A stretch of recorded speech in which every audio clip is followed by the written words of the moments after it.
Buttervision.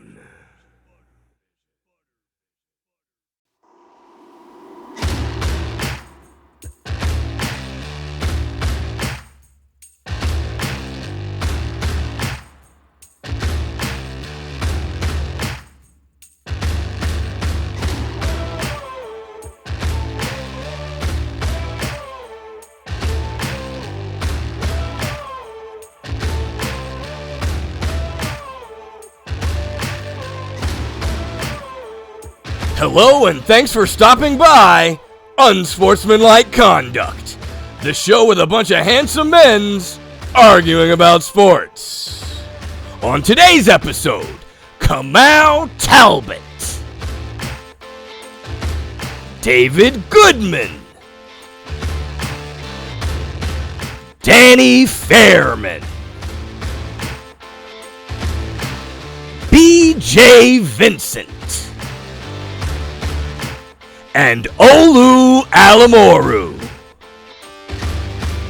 And now, here's your host, the petite potentate of the party down, J.D. Butter!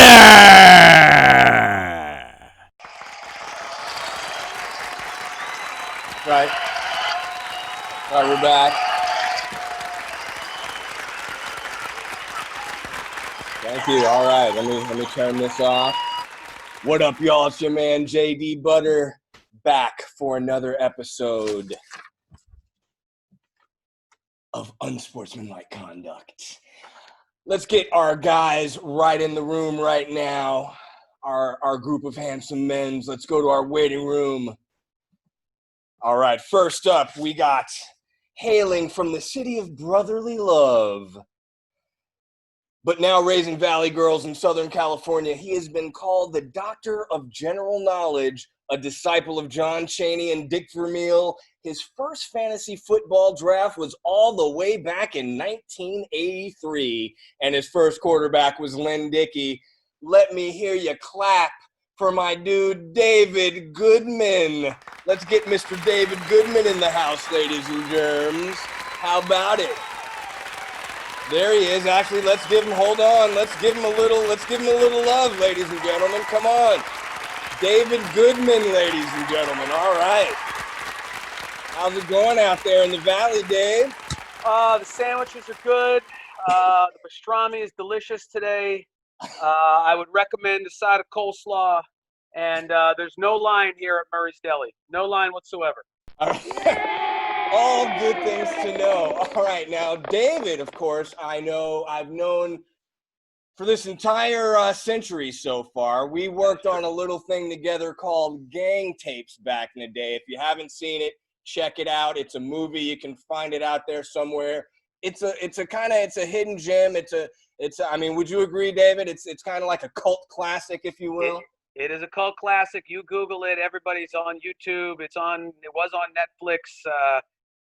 Blair Witch in the Hood. Yeah, there it is. Check it out. All right, our next panelist coming into the house, hailing from Mid-City La La Land by way of View Park and the Woods. He is a futurist, a chef, a writer, a rapper, an all-around sports fanatic. He is known as K. Millie the Anthem. Put your hands together, ladies and germs, for Mr. Kamau Talbott. Let's get him in here, ladies and gentlemen. Mr. Talbott, what it is, my man. What's going on, J.D. Butter? We right here with Unsportsmanlike Conduct, ready to get it in like we do on the field. You dig? You know it, my man. K. Millie, now you keeping it safe over there? Everything cool? Everything quiet in the hood? Everything is good, man. You know, I'm staying safe at home, staying away from these protests. I'm, basically just bundled down for the rest of the year, right? All right. All right, so you ready to get it in on this broadcast, my man? You ready to break these cats down? You already know I'm coming in here swinging, throwing, you know how we do, punch, kick, the whole situation. That's what we do. All right, let's bring in our next panelist. He's standing at a very intimidating 5'9.5" and weighing in at a modest 165 pounds. He was raised on the mean streets of Burbank, California, and currently resides in Redondo Beach. He is a proud papa of 2 perfect young men, and legend says he used to own fast cars. He is well known in the 9-foot slam dunk contest circuit as Wonder Bread. Give it up for my man, Mr. Danny Fairman in the house. Bring him in, ladies and gentlemen, and let's give him some love. Wait, hold on. Let's give him the love. Yeah, there it is. Oh, here he comes. Check it out, Mr. Fairman. What it do, my brother? What it do? Oh, of course, he you know, come on, bring it, get the tech together, brother. You're the tech guy. Here we go with that Wi-Fi again. Yeah, dude, right? So now, Danny, I mentioned in the open that you used to drive fast cars. Yeah. Danny, my man, Danny Fairman, used to be in my car club, the Crazy Eights Car and Social Club, back when he had a C7 Corvette, candy apple red. And I mean, literally, this guy used to drive like his house was on fire and someone called him saying, you better get over here, your house is on fire. Am I right? Remember, though, the first, it was a C6, then a C7. Oh, the C6, that's right. The Z06 bumped up to about 600 horsepower, much faster than our buddy Pete's, by the way. Duly noted. All right, now, Danny, before we move forward, I can't help but notice over your left shoulder, what exactly is going on here? Well, this is commonly known as the cabinet of bras. I see. Yeah, so my girl owns a cabaret and burlesque company, and we need quick access to bras. You know, we could have 5 girls, we could have 7 girls, we could be doing a Christmas show, we could be doing a Bali show. So we have to have quick access to these bras as soon as possible. That's what he said, ladies and gentlemen. All right, let's bring in our next panelist, all right? He comes to us live from Aarhus, Denmark, by way of Moreno Valley, California. He is a highly skilled house DJ of some repute, a father of a handsome young son, and the son of my favorite uncle, Mr. Rodney Vincent. He is a huge football and mixed martial arts fan. He is definitely 420 friendly and an all-around great dude. Also my cousin. Put your hands together, ladies and gentlemen, for Mr. BJ Vincent in the house. Ladies and gentlemen, give it up for Mr. BJ Vincent. All right, there he is. Yeah. Connecting the audio. I'm going to keep the applause until he connects to audio. What's good? What's good, cuz? Yo. What's happening out there in Denmark, dude? Oh, check him out with the 49ers. Trash. Quest for 6. We got 6 coming. Trash. Get that out of here. We're going for 6. So I got to ask you, what's up in Denmark, man? Like, they're not protesting over there, are they? No. Well, there was a little bit, but I'm in LA right now. Oh, are you? Yeah, I came back in February and then got stuck here because of the quarantine. So. Gotcha. All right. Well, you know, before it's over and when we can hang, we should hang. Definitely. Now, how's a little Bambino? Like, tell us about. He's good. Like, how old is your baby now? He's 2 and 5 months, 2 and 4 months. He's big. He's definitely got the Vincent genes. I know that already. I've seen it in the photos. Yeah. I miss my little man, but he's doing good. You know, he's safe out there. All right. Unlike here. Yeah. They're not killing our people for no reason. The city's burning, but we're not going to talk about that. This is all sports. Let's bring in our final panelist. Get ready for a little international flavor, ladies and germs, on the UC. Checking in all the way from Manchester, England, he is an all-around sports wiseacre. The Manchester Warrior poet is blazing a feminist anime trail with his soccer-playing cartoon Nutmeg. Check it out online. Give a big bronze cheer for my man, the African Englishman, Mr. Olu. Alemoru in the house. Give it up, ladies and gentlemen. What's up, Mr. Alemoru, all the way from Manchester, England. Ladies and gentlemen. All right. Yeah. All right, Olu. What's up, man? It's like it's 2 in the morning or something, right? It is, yeah, 2:10. Yeah, see, that's how much this cat loves football, homie. He's like, no, I don't care what time. 5, 7. Four people watched the Super Bowl in the UK back in the day. I was one of the 4. All right. OG4. Now, Olu, also Olu I've known for many years, and one of the things he also is a dancing master. The guy, like, anytime you go any place, always the first guy on the dance floor. Is that still the case, Olu? No, I've forgotten how to dance now. Oh, wow. Like that. I'm waiting till I step foot back in LA, back in your crib, and then my dancing feet will come back. All right, well, you got to get out here. All right, so let's get right into this topic. All right, you see, I got my co-pilot Prince here. He's gonna oversee matters. Mm-hmm. Let's get right into this topic. You're a GM, right? You're going into the 4th quarter of the Super Bowl, and you have an opportunity, right, to bring in any QB you want. You're down by lagged 6. out there. Okay. You got that Wi-Fi going on there. Yeah, JD. I noticed. I noticed I got the Wi-Fi happening right now. I think I'm back. Thank you. All right, you're going into the 4th quarter. You got a chance to pick any quarterback from these 4, or you can write it in. All right. We got Drew Brees. We got Joe Montana. We got Peyton Manning. And we got Tom Brady. Or you can write somebody in, right? You're down 6. You can bring this guy in to QB your team for the 4th quarter. Who do you choose? Let's get right into it. I'm going to throw it. Let me throw it to Mr. Goodman first and foremost, all right? Because he always has all these, like, provisos and, like, all kinds of stuff he's going to be talking about. Let's see what's going on here. David, it's on you. Let me bring up the timer. Don't do anything yet. Don't do a doggone thing yet until I tell you. Right? All right, you ready? I'm ready. You ready for this? I am ready. All right, hold on. Let me yeah, all right. Now I'm not ready is the problem. All right, now we're ready. Having technical difficulties. Now we're ready. All right. All right, Mr. DeMille, I'm ready for my close-up. Go, 2 minutes. Well, I'm not sure if you guys have an idea of who I'm choosing, and wherever it is, I've got my birthmark. And it's gone. Drew Brees. Drew Brees is the guy you want in the 4th quarter. And let me tell you why you want Drew Brees in the 4th quarter.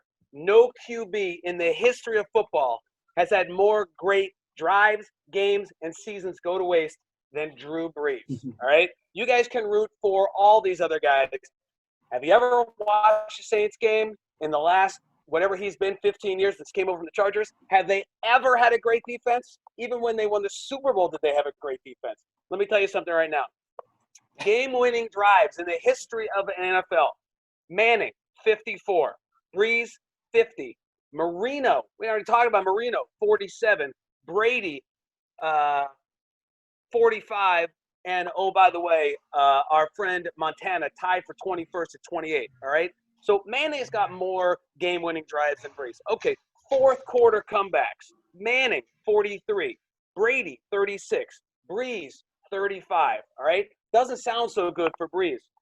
Let's talk about what Brees has had to deal with in his time, all right? 21 go-ahead 4th quarter TDs. No one else has more than 9. Manning has 6. Brady has 4, okay? 21. Let's talk about the records that he holds. Most completions, most yardage, most passing TDs. 60 consecutive games with a touchdown. And then when that ended, he had another 47 consecutive games, all right? 30 seconds. Okay, so he has lost 39 games with a 4th quarter lead. 39 games. He's had 19 comebacks that he's lost because of his defense. All right? Last thing. What kicker has he ever had? He's lost 10 games because of a missed kick. Manning's lost 6. Brady's lost 1. Drew Brees. Wow. All Okay. I went to math class. That's a lot of stats. Right? Stats, man. Like wow, business he 101 really right there. came with some statistical excellence there. My gosh. Yeah, go on and drop those earphones, those earbuds. Right, like my man. Wow. But how many Super Bowls does he have? Ooh, okay, Mr. Whoa, Wow, Mr. 49ers. Wait, whoa. The argument in this debate is who do you want in the fourth quarter with the football? Not who's the greatest quarterback of all time, not who's won the most. Who do you want with the ball in the fourth quarter? Okay. Drew? All right. Hey, you got a good argument. You know what? It's a good argument. You know what, BJ? Since you piped in there first, let's throw you your 2 minutes, my man. Okay. Well, I hate the guy. I'm not a fan at all. But it's Tom Brady.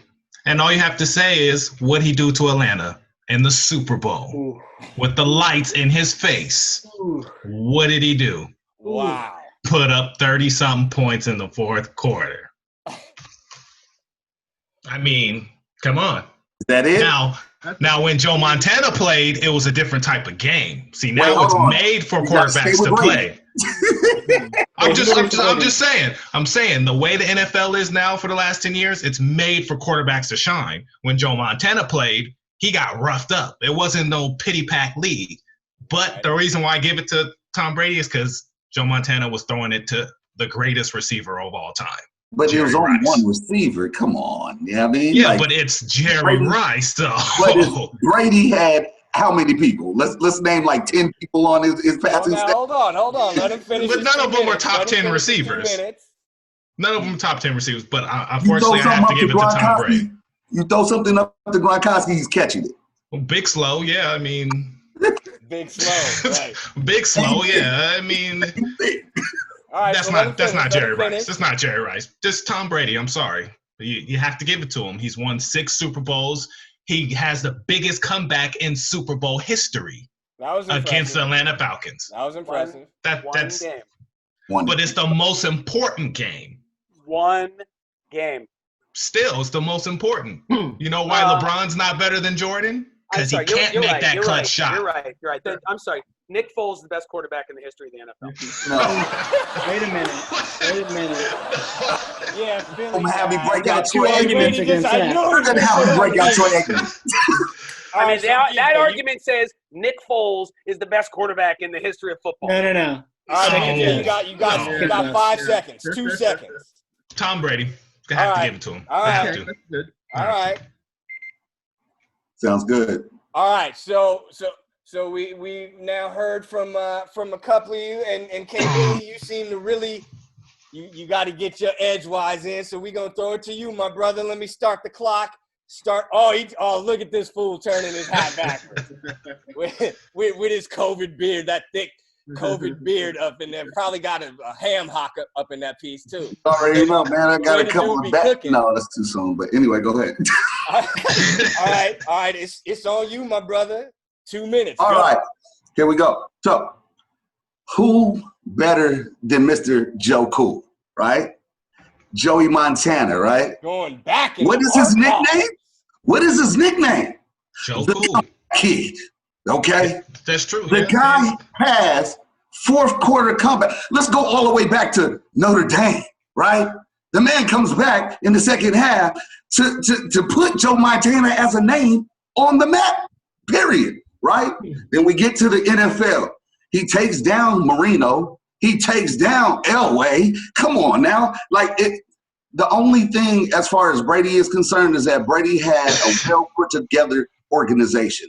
Just like the Yankees. The Yankees didn't have one home run hitter. They had 12 home run hitters. So you figured like Tom Brady comes in with his briefcase. He briefs all his vice presidents, tells them what they're going to do. They go out, put out a plan, and they execute. Joe Montana, Roger Craig. Joe Montana, Jerry Rice. Yes, they're greats, but at the same time, those are only 2 people, 3 people that went on to just destroy. And let's not even take him to when he actually goes to where? Kansas City? What was it, Kansas City? There was no Mahomes back then, speaking of great quarterbacks, but there was no Mahomes back then. It was Joey Joe Cool Montana. That's who I would take. Clutch, baby. San Francisco's greatest. Probably one of the greatest of all time. And I know I'm under about 30 seconds. How much I got? 26 seconds. Wow. They say Joe Montana is the greatest of all time. He keeps time in that noodle and talking. Kamau Talbott, ladies and gentlemen. All right, Mr. Fairman. I think it's on you, my brother. Was good. All right. Well, I'm definitely not going to use my whole 2 minutes. What? Very easy conversation. All right. You can't hold it. You cannot say.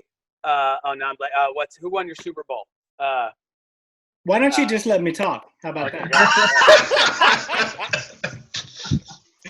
Leave it to a Philly fan to tell me what I can and cannot say. I'm blanking on that. Go ahead. So everybody knows him. Thomas, Edward, Patrick, Brady. He leads the leagues in nicknames. TB12, Tom Terrific, the GOAT, the Pharaoh. What else do they call him? Oh, they do call him the comeback kid. I'll give you that. I've never heard that. He's also a cheater. Yeah, I've heard that's why they call him Sir. The Great Deflator. The Great Deflator. Six-time Super Bowl champion. 6-time.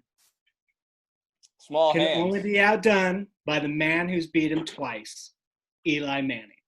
The greatest fourth quarter quarterback in the history of the NFL. Whoa! Did all that to get to Eli?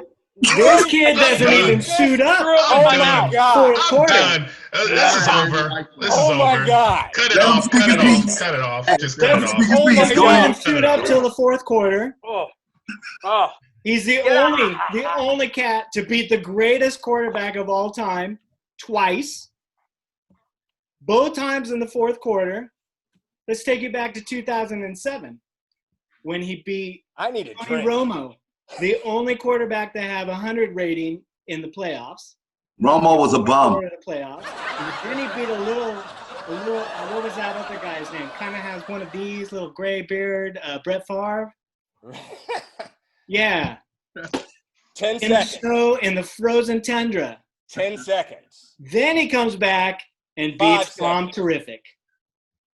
Twice. Because a guy named Most Kyle clutch. Williams gave No him argument. a win against the 49ers. Nothing is more clutch than that. Nothing. Not even the greatest quarterback. Kyle Williams gave it to him. Wow. Okay.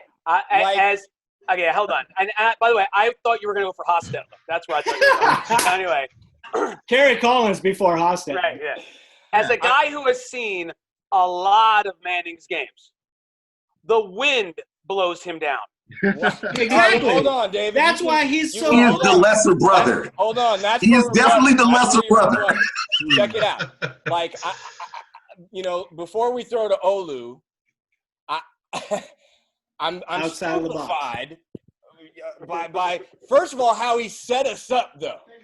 You know what I'm saying? Like the Brady setup. Going with Brady.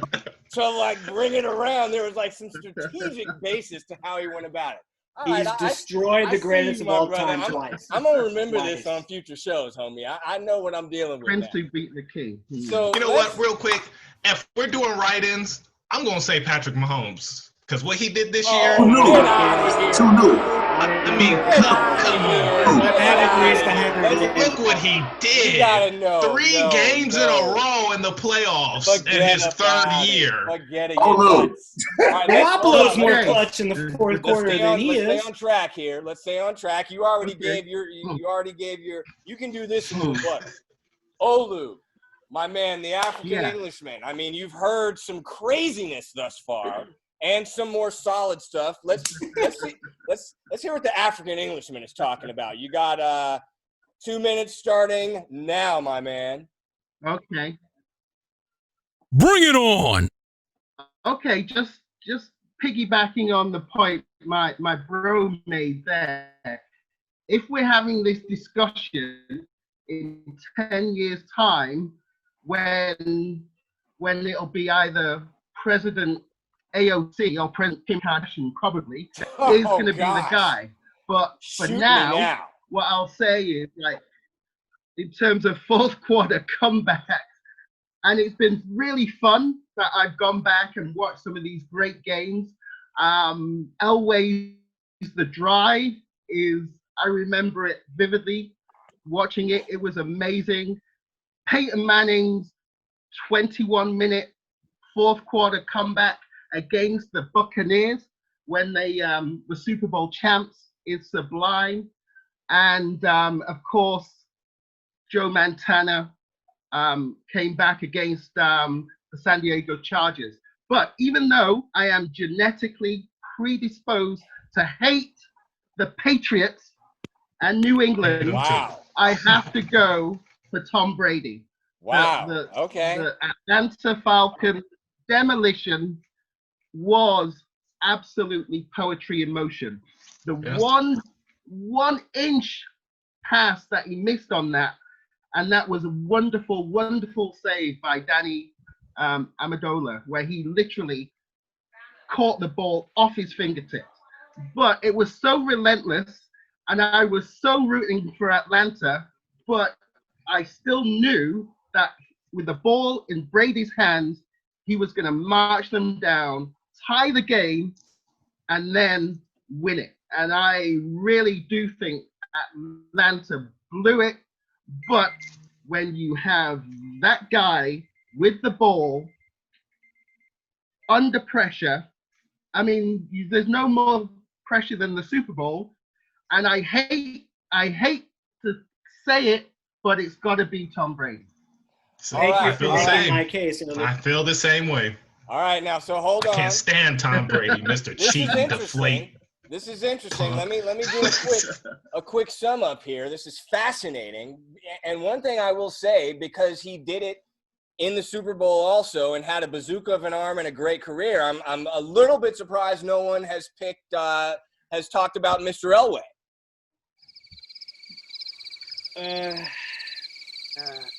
Yeah. I mean, dude, that was one of the great closing drives in Super Bowl history.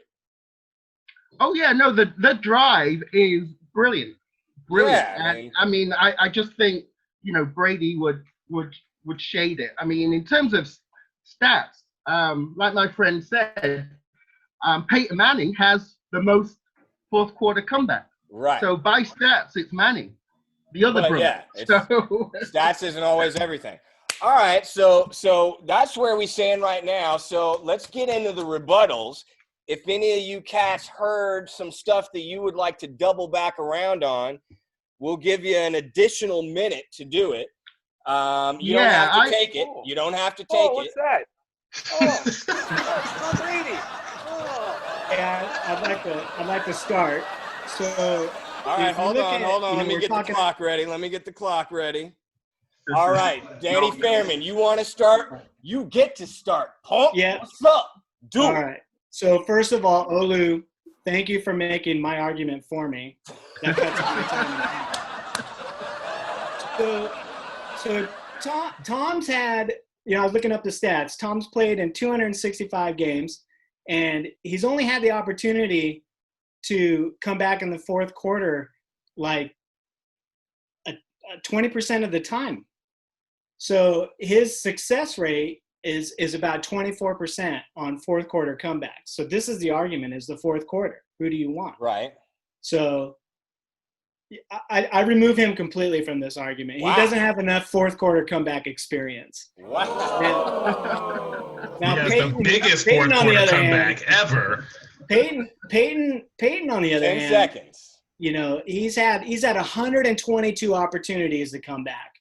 Drew Brees has had to do it. He's had 142 opportunities. My man Eli's had 141. He's slightly lower than Drew Brees on the success factor, from 24% to 20%. But those two Tom victories have to count for at least 130% or something like that. So. All right, so that's Danny's rebuttal. Let's keep it moving. K. Millie, the anthem. What's up? You got a minute. Make your rebuttal, or do you want to rebut? Or do you think you don't? I don't even need to rebut. Eli stunned you. I know it.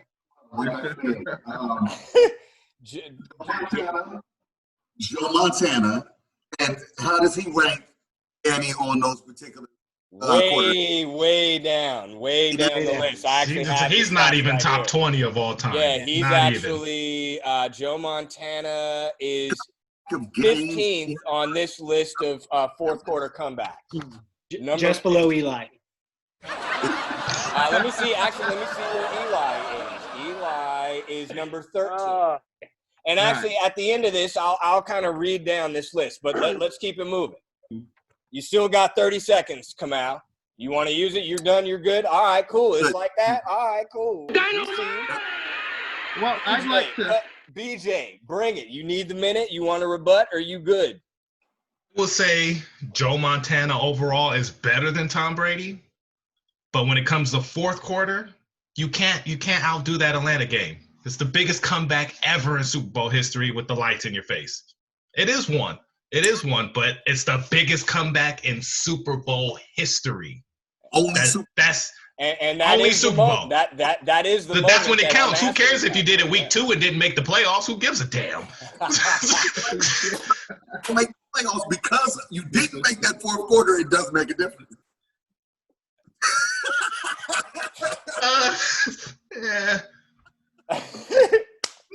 Joe Montana's the GOAT. That's what I got to say.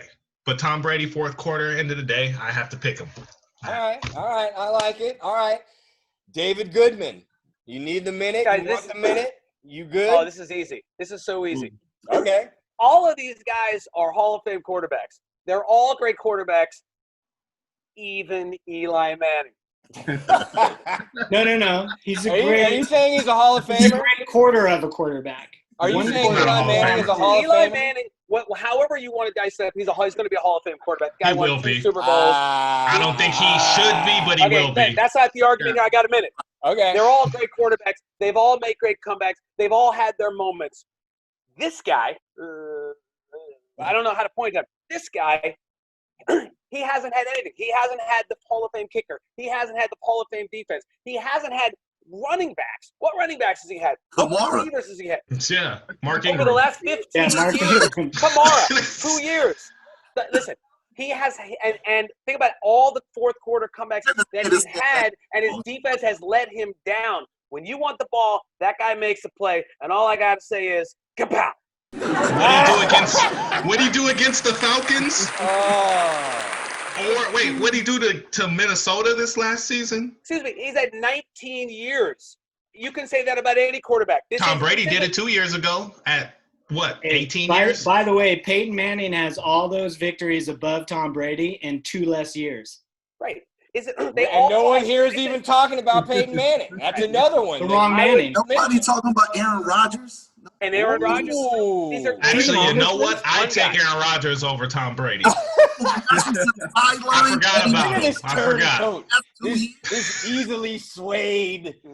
All right, let's give Olu his We're not talking about wives here. Hey, yeah, I mean, talking about great quarterbacks on the list there, I mean, Steve Young, for me, was always a lightning, brilliant quarterback. Joe Montana destroys Steve Young. I know, but Steve Young could actually, I mean, he's doing the kind of Patrick Mahomes stuff when you look at how many times he was like a ghost. So when and he came and he put up better numbers in that Super Bowl and that season than Joe Montana. So if you combine his brilliant arm with his absolute skill to literally get out of every situation, you could argue that. Are you flipping on us? Is that what I'm understanding? Okay, wait a minute. No, I'm just saying he's a name that people won't forget. Because you just used your whole rebuttal. I got it. Ready? The next argument show, most underrated quarterback of all time. Steve Eli It's a Young. good one. I like that. All right, we can do that. Hey, we can do that. Since we're talking, so let me see if I get this, if I got this straight. Okay, so we got one for Joe Montana. We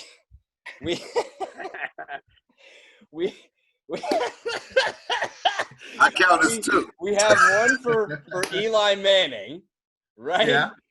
Blasphemy. We have one for Drew Brees, and we have 2 for Tom Brady. So according to this panel, because I'm not a voter on this particular panel, although two reluctant votes for Brady. Yes, because I can't stand him. Right. That's like 2 votes we for have Eli. 2 votes there. And we have our good friend, the Tiger King from New Orleans. Drew Brees. All right, so now here's where we turn it over to our viewers, right? Because this is how we're going to start to pick up points, all right? For those of you who missed the first episode, how we're getting down on unsportsmanlike conduct is every time that that we get a mention in the comments about one of our arguments. So if you think one of our arguments was particularly compelling and really kind of affected your viewpoint, you mention that person. Like it might be K. Millie the Anthem. It might be BJ Vincent. You mention that person in the comments, but also you tell us who you think is the best fourth quarter quarterback in NFL history. And we will be amassing points throughout the season.